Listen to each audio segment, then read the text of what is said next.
बिस्मिल्लाहिर्रहमानिर्रहीम। Universal farmer channel में खुशामदीद किसान भाई। अस्सलाम वालेकुम वरहमतुल्लाहि वबरकातुहू। आपके साथ वीडियो शेयर करते हैं कि हम आज क्रेन लेकर आए थे। बारिशों के बाद 2-2 फीट पानी जो है फसलों के अंदर, कपास के अंदर मौजूद है। और हमारी जो है क्रेन यहाँ पर ज़मीन के अंदर दलदल बनी है और दोनों पिछले टायर जो हैं वो ज़मीन में धंस चुके हैं और ये निकल नहीं रही।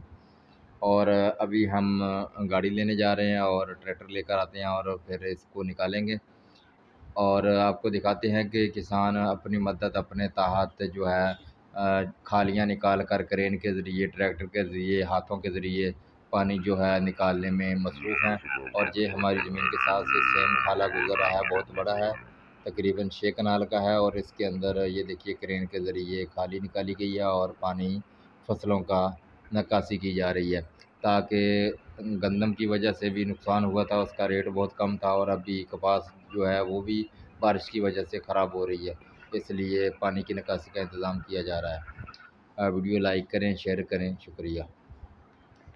सब्सक्राइब करें।